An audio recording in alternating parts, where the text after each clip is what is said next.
So we're going to have a look at this subject, Russia's war on Ukraine, what comes next. Once upon a time, not very long ago, I was a teenager. In my mind, it wasn't very long ago. And I remember, bearing in mind, I was a teenager probably in the 80s, it must have been mid-80s, right? Something like that. I know it sounds ancient to you guys that were born in, you millennials, right? But I was a teenager in the 1980s, and I went to Shirley meeting, and I heard lots and lots of talks when I grew up, and those talks, some of them were about Russia. And I remember speakers standing up saying, the Bible says that Russia one day is going to invade. Well, you're right, technology-wise. I get the feeling that technology is... You twice out here. You're getting me twice. Is that better there? Keep speaking. How are you, Tony? All right, mate? Yeah, I'm very well. Is that feeling all right? Well, if it does it again, give me a shout. Or just blame Jacob. It's probably his fault. Sorry, Tony. Anything go wrong, Jacob. Goes wrong again, it's Ben. Right. So, yeah, what was I saying? So, yeah, once upon a time I was a teenager. I don't want to go right back to that again. So, but anyway, yeah, so I remember hearing talks growing up about Russia one day is going to come down and invade Israel. I remember clearly speakers would talk about this. Now, the problem for the speakers back in the 1980s was that Russia wasn't doing anything. There was something called glasnost and perestroika, which was all about Russia being very friendly with the West. And a chap called Mikhail Gorbachev, who's just died recently, was best friends with the US President Ronald Reagan, and they were hugging each other, and they were saying, actually, let's get rid of nuclear weapons, let's turn the world around. And you can imagine a speaker standing up saying Russia's going to invade Israel, when actually Russia was absolutely doing the absolute opposite. So I'm a teenager listening to this, but I remember thinking to myself, well, who's right? Is God right and the speaker right when he says Russia is going to invade Israel? Or am I going to look at world events and say, well, no, it can't happen?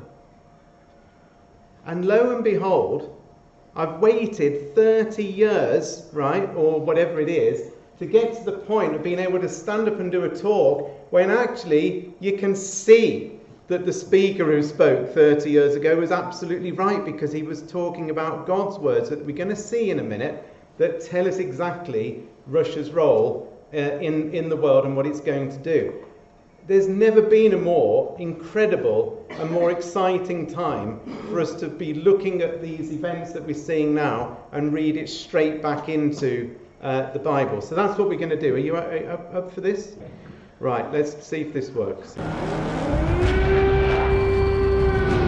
It's been more than 3 months since Russian tanks rolled into Ukraine, levelling parts of the country and disrupting the post-war world order in the process. It's the most shocking moment for global security since the end of the Cold War.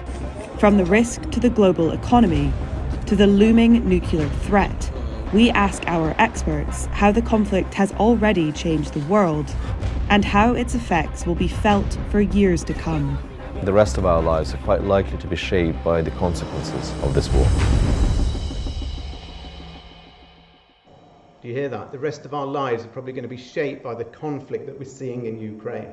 It's incredible, isn't it, that what we're seeing happen. But you know something? It isn't just the last 30 years that Christadelphians have said that Russia's going to be coming down and invading Israel at some point. The very, very first Christadelphian that ever existed, a chap called John Thomas, Dr. John Thomas, Brother John Thomas, wrote these incredible words over 150 years ago. He wrote, when Russia makes its grand move for the building up of its image empire, then let the reader know that the end of all things, as at present constituted, is at hand. The long-expected but stealthy advent of the King of Israel will be on the eve of becoming a fact. Now, I know it's a bit sort of flowery language. We won't perhaps say it exactly like that. But basically, you can see what he's saying. When you see Russia make its moves, And are we seeing Russia make some big moves? How did he know that? Was he super intelligent? No. He just read the Bible and worked out that Russia was one day going to make a move, and he wrote about it 150 years ago. And he said, when you see it happen, you better know that actually time's almost up, and in fact, Jesus, King of Israel, that's code for Jesus, is going to be coming back to this earth. And that's why we're interested in these things. Not because we like watching people being blown up and explosions and rockets and bombs and tanks and war. But God has said in his mercy, I will tell you about some stuff that is going to happen just before Jesus comes back. Now, why does he do that? Why does God... He didn't have to tell us anything. He could have just said, Jesus is coming back. Be ready. I'm not going to tell you when. He's just coming back. But he doesn't. He says, I'm going to tell you about events leading up to Jesus coming back. Why? Well, probably so that we are, ready for that day. We're prepared. All right?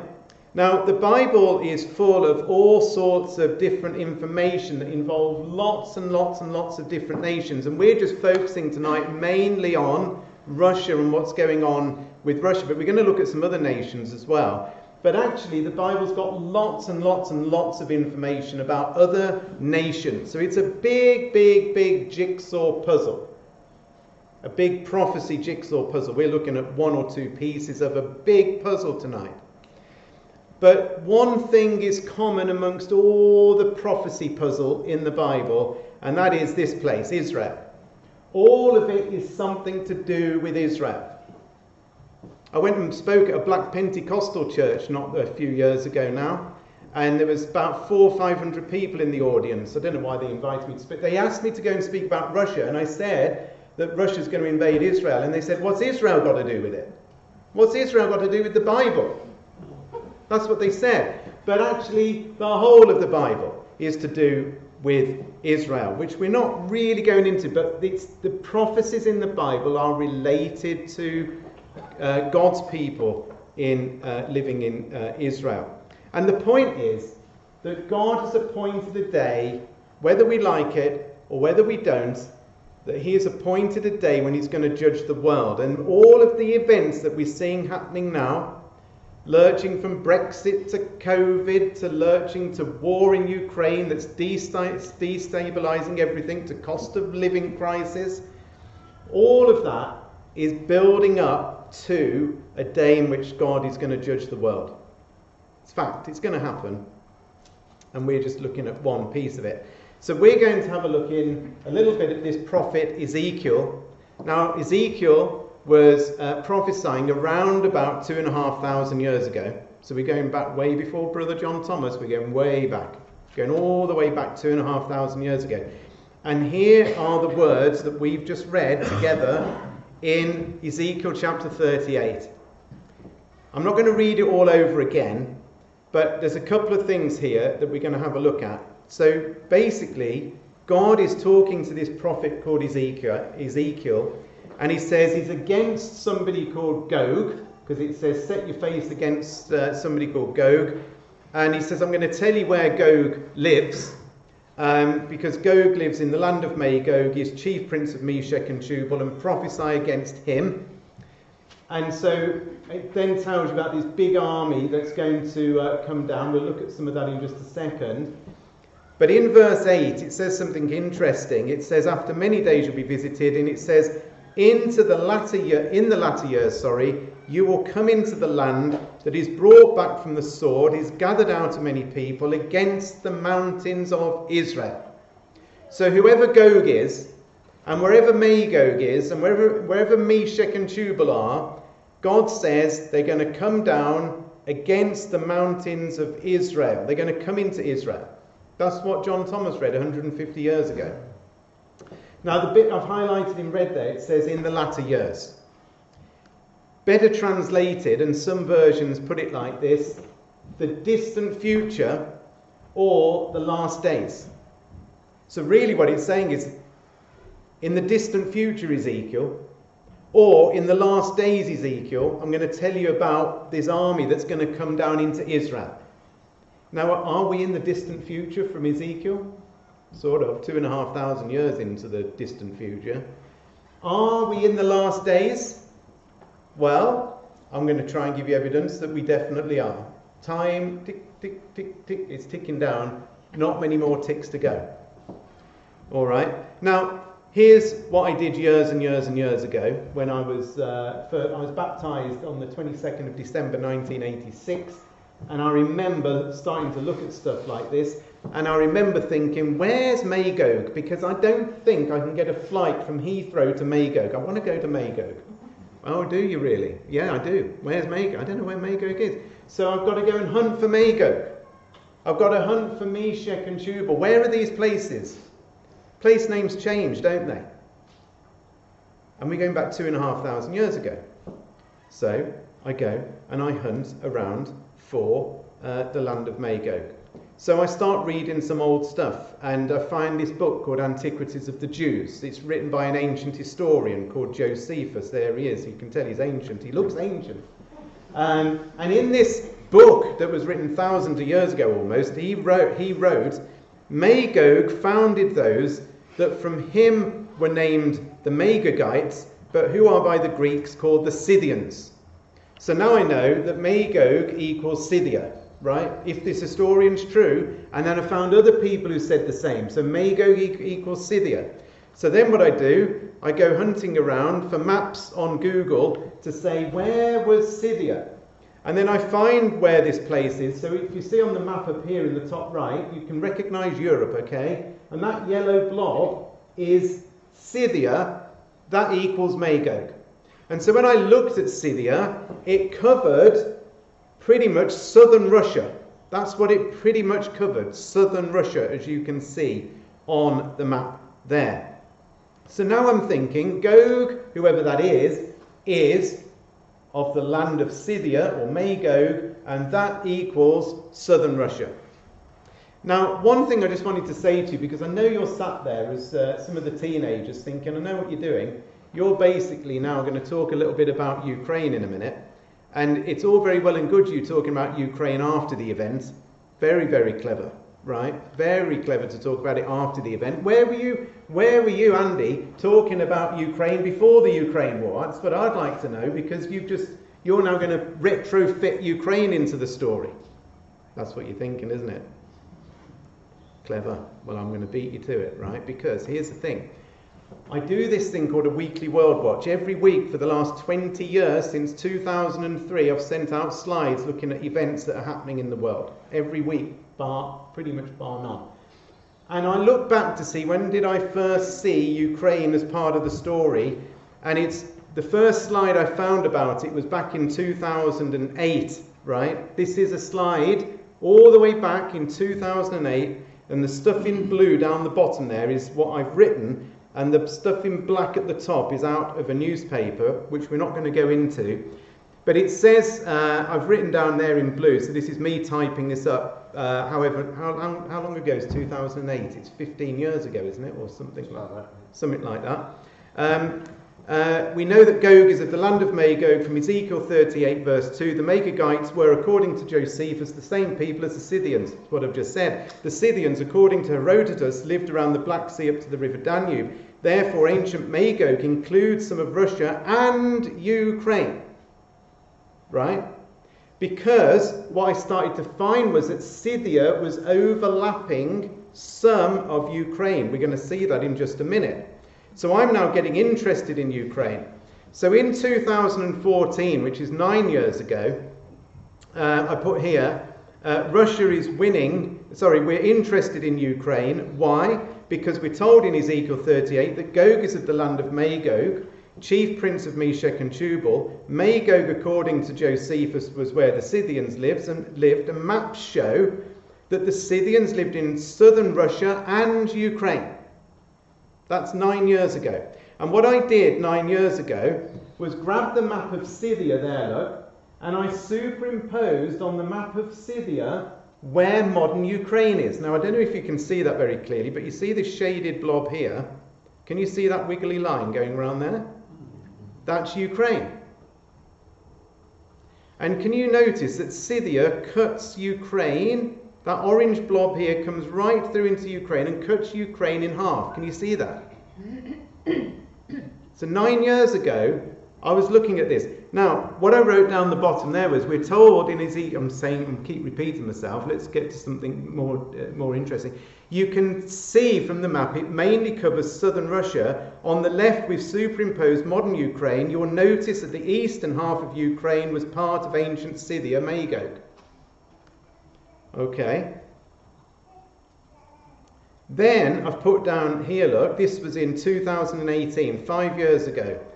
Magog was actually, at the time Ezekiel wrote, southern Russia, north of the Black Sea, but some of Magog did cover part of eastern Ukraine. It is likely then that this part will come back under Russian control. War may be coming here.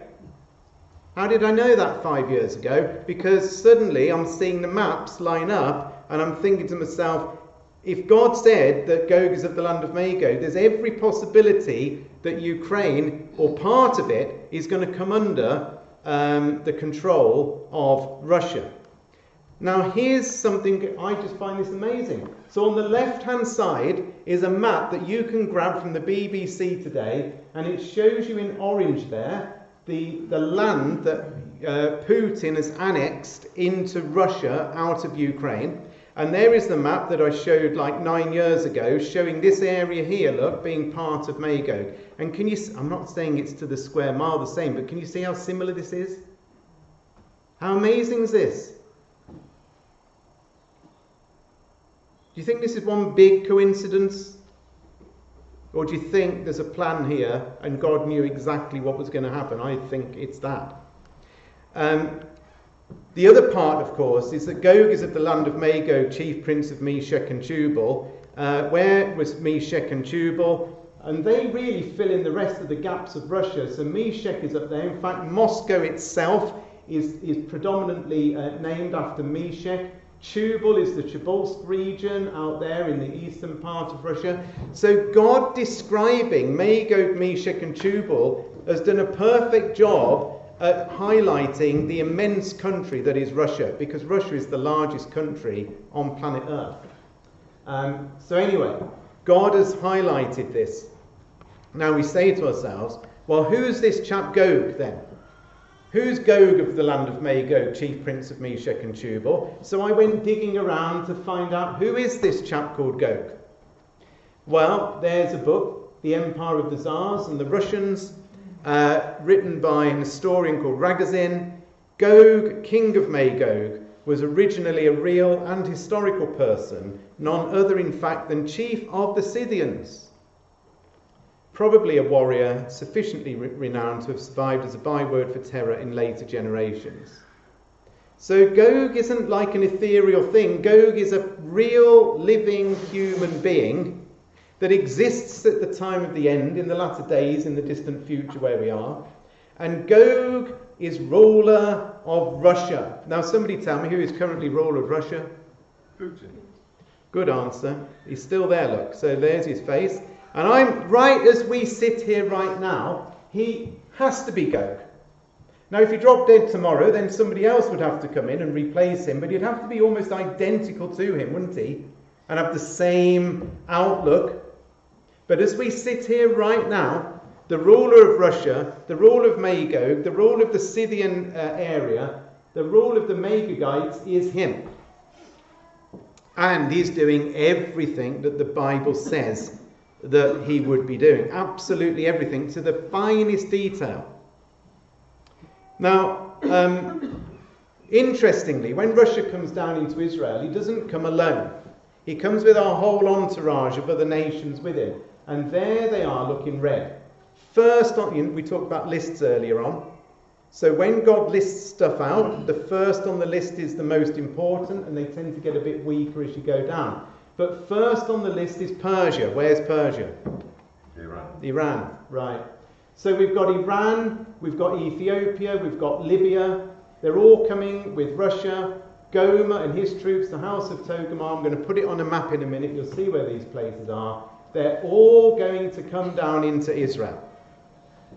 Now, if I put that little lot on the map, this is what it looks like. There's no actual part of Europe involved in this war, in my view, at all. That's another war that comes later. For those of you interested, I'll tell you more about it. But everything in dark grey there are the countries that are mentioned in Ezekiel 38. You've got Russia heading it up. You've got Gomer and Togmar, Turkey. You've got Libya. Ethiopia isn't actually Ethiopia. It should really say Sudan. And you'll have noticed Sudan's in the news every day at the moment. And that's another story. And there's Persia. Now, can somebody tell me something a little bit odd about all those nations that are dark grey? And there's little Israel, look, in the red in the middle. What's a bit weird? Anybody spot something a little bit weird? All those nations dark grey. Why is it a bit odd, do you think, when you look at that? Say that again, sorry. They're surrounding Israel, absolutely. Size-wise, Israel's pretty small. Israel's minuscule, isn't it, compared to it? Saudi Arabia? Well, this is the thing, because when you look at it, you notice that all the nations that are directly surrounding Israel aren't mentioned in Ezekiel 38. Do you see that? Syria, Jordan, Iraq, Lebanon, the Gaza Strip and the Palestinian situation, none of that is there. They're all distant, they're all away from Israel. And that's sort of a bit strange. Because do you think Israel's got some immediate enemies very close to it? Do you think Israel's actually surrounded very close to its borders with enemies? So where are those enemies in this story? Why is it this big outer ring of nations that are pouring into Israel, and there's no mention of any of Israel's immediate enemies? And we're going to look at that in just a minute, because this is the key to unlocking lots and lots and lots of prophecies in the Bible, is understanding that there's an outer ring war that follows another war. There's a war that comes before this war, the Ezekiel 38 war, that we're going to have a look at in a minute. Does anybody know, by the way, why it is that Gog, Putin currently, why does Gog even want to come down to Israel? What does Ezekiel 38 say is the reason that he comes down? To take a spoil. And I remember when I was a teenager, not long ago, remember that, please.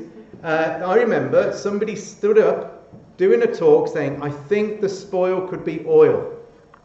And I thought to myself, well, maybe that's true. Maybe Russia will come down and Israel one day will find oil. Now, Israel hasn't really found oil. What's Israel found in the last few years that isn't oil but similar? Gas. You see, Putin, there he is, look. It says in Ezekiel 38, you will think an evil thought, says God. You will say, I will go up to the land of unwalled villages to take a spoil and to take a prey. And the speaker, when I was in my teens, back in the 80s, said it might be that they find oil. But Israel has found gas. Now, there's another interesting passage, right? So if you do your homework, you'll find that Ezekiel 38, parallel chapter, is Daniel chapter 11. Now look at this. This is the same story. He, Gog, will enter into the glorious land. Where do you think the glorious land is, by the way? Israel. He, Gog, will enter into Israel. Many countries are going to be overthrown. It's the same Ezekiel 38 war. And look what it says. He will stretch forth his hand upon the countries, and the land of Egypt shall not escape. And he'll have power over the treasures of gold and silver and the precious things of Egypt, and the Libyans and Ethiopians are going to be with him. Same as Ezekiel, right? Now, I ask you, something's going on here, because when Russia comes down, they don't just come into Israel, they go on into Egypt to take more stuff, gold and silver and precious things. Now, with the war in Ukraine, have you noticed all the news is about Europe switching off its gas supplies, isn't it, to Russia? Or saying, we're not going to buy gas from you anymore, Russia. Anymore, no. Because what you've done is dastardly and wicked and evil. We want nothing more to do with it. We're going to cut off our supplies. And in fact, there's even been gas pipelines being blown up haven't there? Have you seen that on the news? Huge billion-dollar projects being blown out the water under sea. Now, what's therefore happened is Europe has had to go scrabbling around to find new gas supplies. And guess where it's gone to look for some new gas supplies? Israel and Egypt. Have a look at this. Amid a raging war between Russia and Ukraine, the European Union is now turning towards Israel for its natural gas supply needs, as the bloc claims that it has been blackmailed by Moscow for its gas supplies after siding with Kyiv. The European Commission Chief Ursula von der Leyen is in Jerusalem to strengthen Union's energy cooperation with Israel, as Russia has cut down energy supplies to several European nations amid heavy sanctions imposed by the EU to curb Moscow's Ukrainian invasion. The bloc has been looking for alternative suppliers to reduce its dependence on Russia, which in turn would help them in imposing stricter sanctions on Moscow. The European Union was the biggest, most important client from the supplier Russia, oil, gas and coal. But with the beginning of this war and the attempt of Russia to blackmail us through energy by deliberately cutting the energy supplies, we decided to cut off and to get rid of the dependency of Russian fossil fuels and to move away from Russia and diversify to trustworthy suppliers. So it is for us very important, and I'm very grateful that we are now discussing this fascinating project that you are willing to increase the deliveries of gas to the European Union via Egypt. And tomorrow we will already take a very important step with the signing of a trilateral memorandum of understanding between Israel, the European Union and Egypt. Is that pretty amazing? So Israel is working with Egypt, so it's sending its gas into Egypt that's liquefied and then sent into Europe. So Israel and Egypt are working together on gas energy to get it into Europe. Now this doesn't replace all of Europe's energy, I'm not saying it does, but do you think Putin's happy about that? Do you think he sits there and goes, well, my gas supplies have been switched off and I'm perfectly happy with little Israel to cash in on that and to make a load of money by exporting gas into my previous partners in Europe. Do you think he's happy? I don't think he's happy at all. So when God says he's going to come down and take a spoil, he's looking at what Egypt and Israel are doing and he's going to do something about it, and he is. Now I know something else that's going through your mind, by the way, at the minute, and this is an interesting one. Andy, this is all well and good, but haven't you been watching the news? Like Russia is just, it's not working. He can't even invade Ukraine, let alone Israel. He's struggling. He's gone into Ukraine. His tanks have got holed up. He's got he's got somewhere, but he hasn't got anywhere as far as he wants to. In fact, it looks a little bit like that. You know, he's stuck in Ukraine. And how on earth is he going to fight another war at the same time? No country, by the way, on planet Earth, including America, wants to fight two wars at once. So how is this situation in Ukraine going to swing around to Russia somehow coming down into Israel? That's a jolly good question, don't you think? But I think we can piece together, I actually do think we can piece together what's going to happen next. Because this isn't the end of the story. Putin is not defeated. It might look like he's on the back foot, and he most certainly is, but he has got many more things up his sleeve. Now, here's an interesting one, because in Daniel chapter 8, it's the same story. This chap in Daniel chapter 8, verse 23, is none other than exactly the same person that we're talking about here. This is the king of the north, latter-day Gog. It's the same. It's a latter-day Antiochus Epiphanes. That's another story. But let me just take it from me that Daniel 8, verses 23 to 25, is the same person, Russian ruler. Now look what it says about this chap. A fierce-looking king, a master of intrigue, will arise. He will become very strong, but not by his own power. And look what he does in yellow.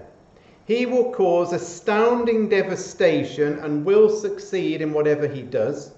He will destroy those who are mighty and the holy people. He will cause deceit or corruption to prosper, and he will consider himself superior. And when they feel secure, he will destroy many and take his stand against the prince of princes, yet he will be destroyed, but not by human power. This is the same story. This is Gog. And basically what we're told is, do you notice it says he will cause astounding devastation and succeed? And I think those two things are linked together. The astounding devastation is what brings him his success. Have a look at this. Vladimir Putin uses the same tactics in every war he wages. Understanding what he's done before can help us predict Russia's next moves in Ukraine. This is how Putin fights. Putin's army has been killing civilians for years. Chechnya in 1999, Georgia 2008, Syria, and now Ukraine.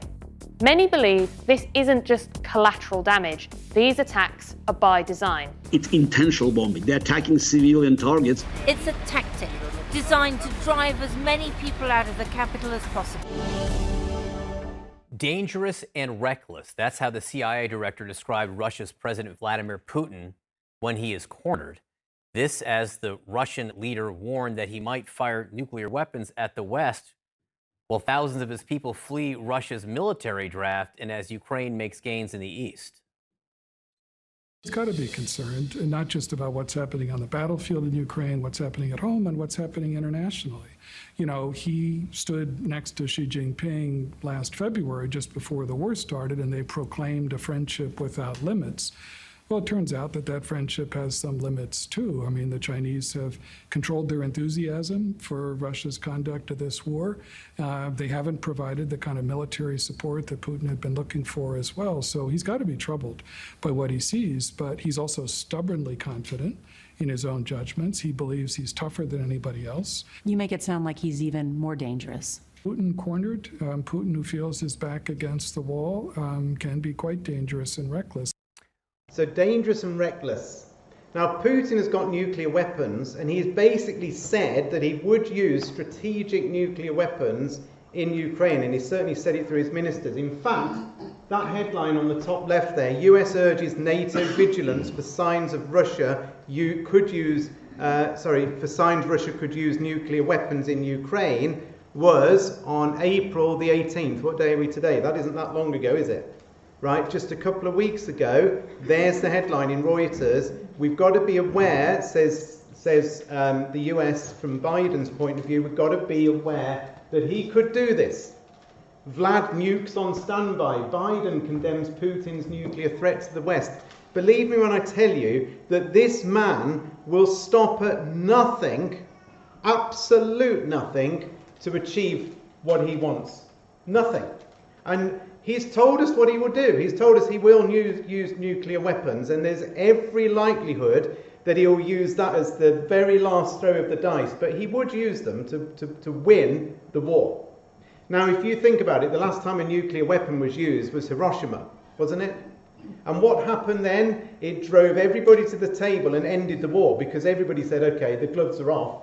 If you're going to beat us to a pulp, we have to talk. And that is exactly what I think is actually going to happen. The Ukraine war won't rumble on forever and ever and ever. There's going to be some sort of stalemated solution, and he will drive people, if he has to, by the most extreme methods. And it might not reach nuclear stage. There's many other weapons he has in his armoury before he even reaches them.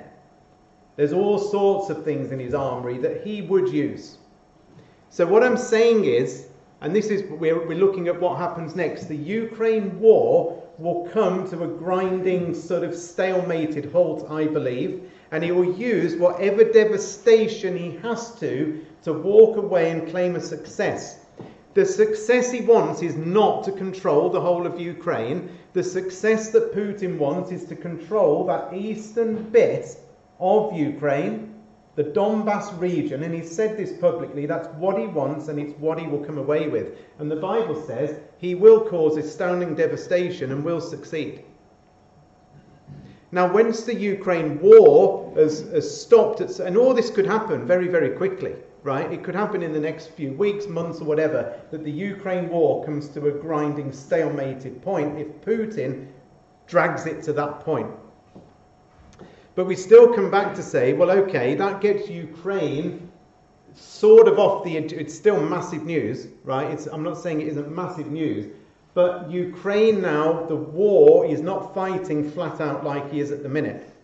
But we come back to this point here, which is to say, what's going to happen anyway before Russia comes down into Israel is that there is an initial inner ring war around Israel. That happens before Russia comes down. But this is very much on the cards and could happen very, very soon. And I want to tell you a bit about the war that is coming down the track at a rate of knots that surrounds Israel directly. And this inner ring war happens first, and into the void that's left come all those nations in those dark colours. Now, the initial inner ring war around Israel involves Israel's immediate neighbours. And they're going to lose this battle in a cataclysmic way. I'm going to show you in a second.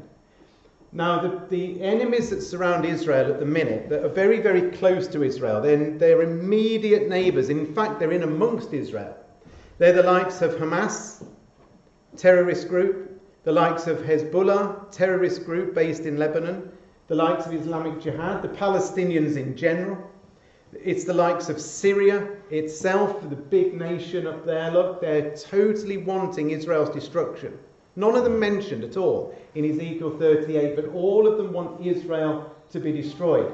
Now, the power behind these enemies of Israel that surround Israel is that big blob on the right there, Iran. Iran funds and supports all of Israel's immediate enemies. That's financially and militarily, to the tune of huge numbers. And so what I'm suggesting to you is there's going to be an initial inner ring war. I'll show you some verses in a minute that involves Israel's immediate neighbours, and they're all of them detailed out on the right-hand map there.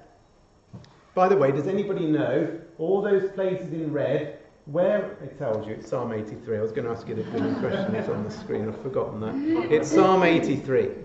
I'm going to show you 3 passages that talk about the initial inner ring war around Israel. Psalm 83 is one of them.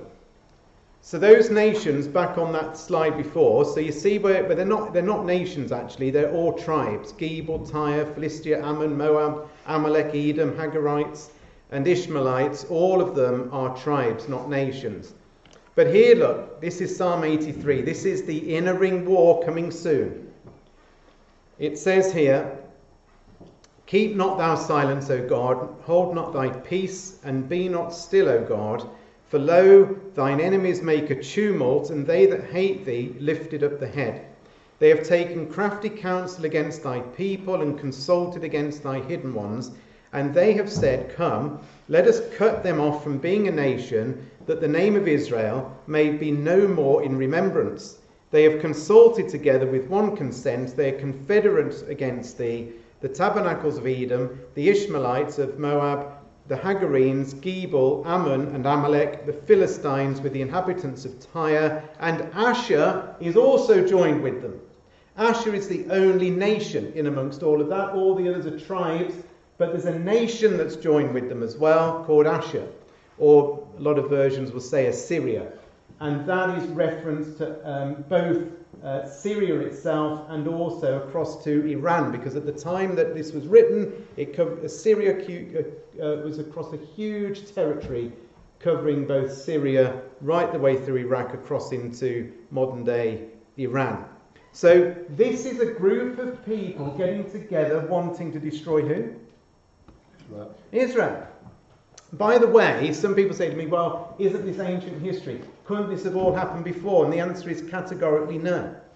It can't have happened before, because Psalm 83, when you read the rest of it, tells you that the enemies of Israel will be utterly and completely and forever destroyed. These ones that are around Israel, close to them, are going to come to a cataclysmic end forever when this psalm is being fulfilled. So just the very fact that Israel's enemies surround Israel right now proves that Psalm 83 has not yet been fulfilled.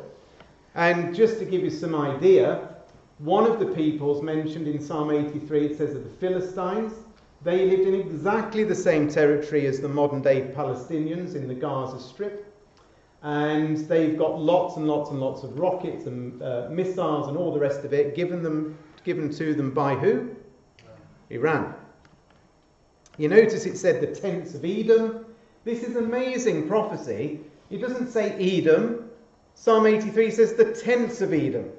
The largest refugee camp in the entire world right now is still in Jordan, which is code for Edom. And basically, when Israel was created, Palestinians were stuck in tents, as you can see there, and they remain there to this day. And there's 1.5 million Palestinians living in tents in the land of Jordan, which is Edom. And God says it's not just Jordan as a whole. I'm talking about specific people that are living in tents. It also says in Psalm 83 about the inhabitants of Tyre. God doesn't say Lebanon is involved. He says it's the inhabitants of Tyre that are involved. Guess whose base is in Tyre? It is none other than Hezbollah, one of the main terrorist organisations calling for Israel's destruction. And Tyre is in this green blob down the bottom. There's a map of Lebanon. And Hezbollah is based in that green blob down the bottom with its central base in Tyre. This is all there. God says, I'll tell you exactly what's going to happen. And it is categorically, Psalm 83 is going to happen. It happens before Russia comes down. Now, another interesting passage you might want to look at in your own time is this one. Because Isaiah 17 also tells you about the initial inner ring war. Anybody, who's this guy on the screen, by the way?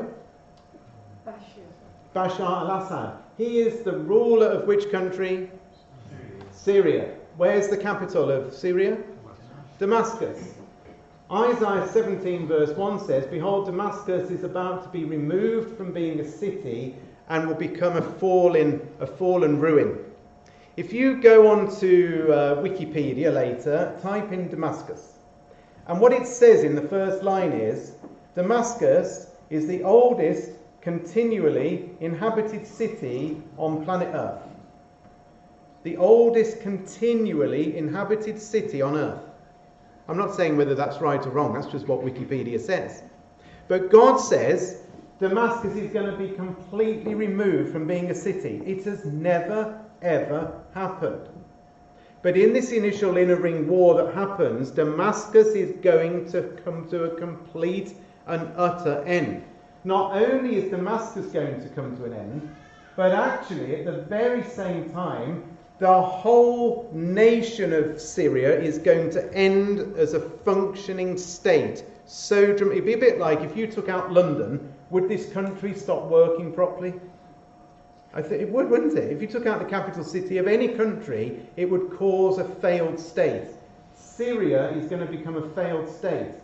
Now, in the initial inner ring war around Israel, there's going to be lots and lots and lots of trouble for Israel. But Israel is going to win it, but he's going to be left wounded in the process. It tells you that, look. The 45 towns of northern Israel, it says in Isaiah, chapter 17, verse 3. The 45 towns of northern Israel will also be destroyed. Notice it's the northern towns of Israel. And the royal power of Damascus will end. In that day, Israel's glory will grow dim, and its robust body will waste away and look like a grain field after the harvesters are being gathered in. So this initial inner ring war is not easy for Israel, but they are going to win, and they're going to remove what the Bible calls all the pricking briars around Israel. They'll all be destroyed. But Isaiah 17 finishes with something amazing, because it talks about this picture here. You see that big tsunami coming in, this big wave? Right? This is what it says. This is the end of Isaiah 17. After the initial inner ring war, Syria comes to an end, Damascus is destroyed, Israel wins, is left weakened. It then says, listen, the armies of many nations roar like the roaring of the sea. Hear the thunder of the mighty forces as they rush forward like the thundering waves. Now, which forces of the nations do you think are pouring in to the void that's left? Ezekiel 38. They're all pouring in at this point. Why? Because there's a great void left in the initial inner ring war around Israel. Now, one last, how am I doing? Have I got 2 minutes?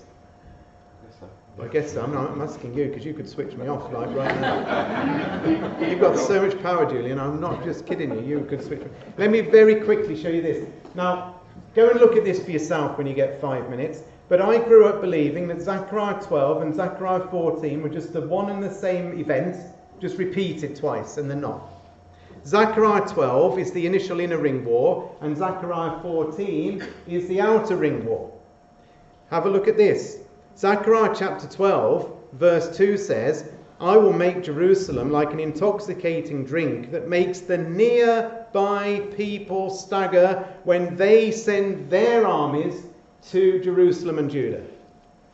Nearby people. Some versions say surrounding people. Nearby people. Nearby, not far away, nearby. Now look at this. Verse 6 says, on that day I will make the clans of Judah like a flame that sets a wood pile ablaze, or like a burning torch among the sheaves of the grain. They will burn up the neighbouring people right and left, while the people living in Jerusalem remain secure. The initial inner ring war will not destroy Jerusalem. The initial inner ring war destroys the neighbouring enemies of Israel, but Jerusalem survives totally intact. Now look at Zechariah 14. God says, this isn't about nearby people. I will gather all the nations against Jerusalem. The city will be taken. The houses looted. The women raped. Half the population are going to be taken into captivity. And the rest will be left among the ruins of the city. And then Jesus comes in verse 5. Does that sound the same? It doesn't sound the same. There you've got nearby people and they're destroyed and Jerusalem's safe. Here you've got nations coming in and Jerusalem is lost at that point. Nearby nations attack, Jerusalem survives, inner ring war.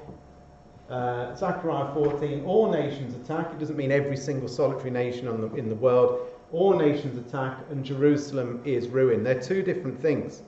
So basically, last couple of slides, there's little Israel. There's going to be an initial inner ring war.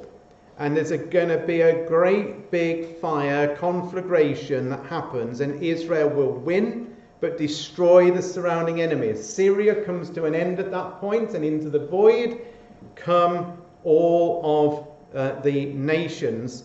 If I've got an animation showing lots of nations coming in, don't know where it's gone. But now look, Ezekiel, we've read this a lot of times, but read it again. Ezekiel 38, verse 8. God says, a long time from now, you, Russia, will be called into action. In the distant future, you will swoop down on the land of Israel, which will be enjoying peace after recovering from war. Well, well, well. I wonder which war Israel is recovering from when Russia invades. What do you think? It's the inner ring war. They're enjoying peace after recovering from war. It's exactly the war that I've just been telling you about, and in Russia comes while they're recovering from war. And they come in. You and your allies, a vast and awesome army. That's the tsunami of Isaiah 17. They're all coming down like a storm and covering the land like a cloud. This is going to be a big, big event when it happens. There we go, animation. They're all coming into Israel. Now, the end of Gog, the end of Russia is like this. God says at the end of Ezekiel 38, I will punish you and your armies with disease, bloodshed, and I will send torrential rain, hailstones, fire, and burning sulfur. The end of Gog and the end of all those armies attacking Israel is not going to be a pleasant situation. And all of this sounds a bit sort of horrific, doesn't it, with everything going on? But in amongst all of this, we're told in Zechariah 14, the very chapter that talks about all nations coming against Jerusalem to battle, that his feet will stand in that day upon the Mount of Olives. Now, whose feet do you think they are that are going to touch down on the Mount of Olives? It's going to look something like that. Jesus' feet. And we're told in verse 9 that the Lord at this point, Jesus, is going to be king over all the earth. In that day there'll be one Lord and his name one. There'll be no more utter destruction, but Jerusalem will be safely inhabited. Jesus touches down in amongst the great war that Gog has had over Jerusalem. But do you know something? Jesus comes with the judged saints. When he touches down in Jerusalem on that mountain, the saints have already been judged, which means Jesus must have come already. So my last slide to think about is this. There is a stage 1 inner ring war that's coming soon, sooner than perhaps we think. It's there in Zechariah 12, it's there in Psalm 83 and Isaiah 17 predominantly, and that comes to an end. There's then an outer ring war that comes after that, and Russia comes down.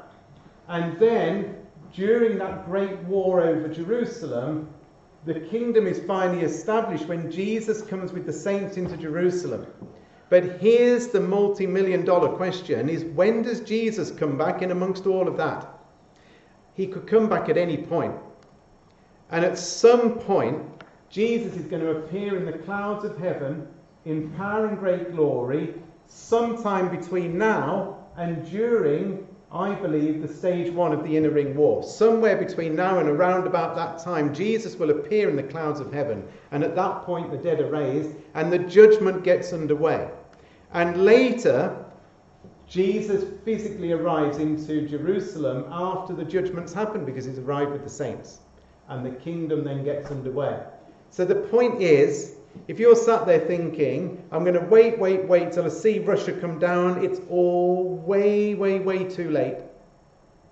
We might never even see that happen, because Jesus is coming back before then categorically, because the judgment's already happened, because he arrives with everybody already prejudged into Jerusalem when Russia's already in there.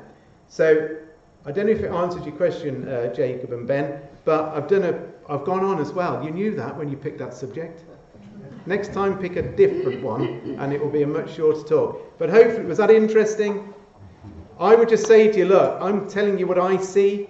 You might see something different. My plea to each and every one of you is don't take my word for anything. This is the word.